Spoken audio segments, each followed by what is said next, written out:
অথচ বেচা কিনি নাই, কারণটা কি ভাই? এই ফুটপাতে আনাচে কানাচে যে বাজারগুলি বইছে এগুলো যে আমাদের সর্বনাশ করছে, এই তো আপনারা দেখেন না। দাম বাড়ার কারণে না, ফুটে দোকান লাগাইছে। আমার মধ্যে এরকম 2-4-10টা দোকান আছে জিঞ্জি বাজারের মধ্যে, অথচ এই বাজারটা অনেক পুরনো, অনেক নামি দামি বাজার। আমাকে বাজারে দোকানে কাস্টমার নাই। বলার আছে, বর্তমান সরকারের কাছে বলার আছে, যারা ফুটপাতে যে বাজারগুলি লাগাইছে এগুলো তো আমাকে ভারী সমস্যা।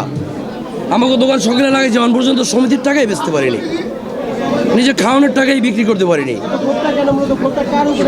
ক্ষোভটা তো অন সরকারও, এর বর্তমান সরকারই তো, যেমন এই জিঞ্জির আশেপাশে কয়েকটা বাজার আছে, যেমন এই ফুটের দোকান লাগাইছে, কারণ আমাকে বাজারে তো এই ঢুকে না কাস্টমার, ফুটের তো রাস্তাতে লয়ে যায়।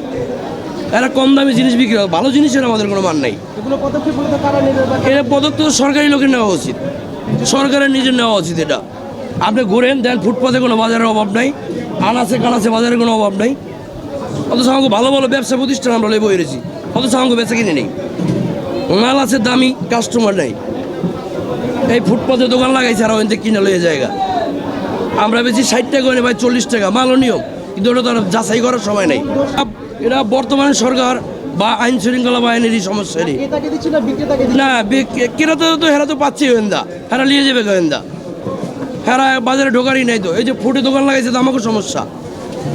একখানে আমি একটু দোকান লইয়া আমি এটা ছেড়ে দিয়ে রাস্তা দিয়ে বললাম, এটা তো বাজারের সমস্যা।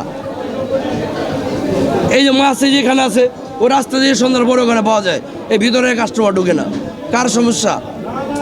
আমরা তো প্রতিদিন খাজনা দেই, ভাড়া দেই, জমিদারের খরচা দেই, সব কিছু দিয়েই বইছি, সুতরাং বেচা কিনি নেই আমাদের। আমরা যে কাস্টমার ছেড়ে দিচ্ছি তাও তো না, কাস্টমারই তো নেই, কার কাছে বিক্রি করুন? আমরা বলতে চাই এটা সব ধরনের ব্যবস্থা করা উচিত, যেন ফুটপাতে বাজারগুলি, আনাচে কানাচে দোকানগুলি, এগুলি না থাকলে আমাদের ব্যবসা ভালো হইব। বাজারের দোকানদারের জন্য আপনি মুরগি চাই দেখেন, রাস্তা লাগান আছে, ফুটে লাগান আছে, হেরা বেশি লাগব 280, এখানে 280 বেচতে তো বসে হইব না, খরচা আছে, দোকান ভাড়া আছে, তাহলে হেরা তো 10 টাকা বাইরে গেছে গা। মানে এরকম সমস্যা তো আমাদের প্রচণ্ড সমস্যা। সমস্যা না তো, এটা আমাদের সরকার দেখলে সবচেয়ে আমি খুশি। এটা যেমন রাস্তাঘাটের দোকান, অথচ আমাকে ভালো প্রতিষ্ঠানে বিক্রি নেই, এগুলো উঠাই দিলে আমরা সবচেয়ে খুশি। আপনি সন্ধ্যার পরে আসেন দেখেন দোকানপাটের অভাব নেই, একটু আনাচে কানাচে ঘুরে দেখেন বিশাল দোকান, অথচ এখন কোনো নাই, নাম ঠিকানাই নেই। এটা আমরা বর্তমান সরকারের কাছেই বলছি। বিক্রেতা তো এরা, ক্রেতা তো এরা চিনতে পায়, ওই দিকে কিনে নিয়ে যাবো।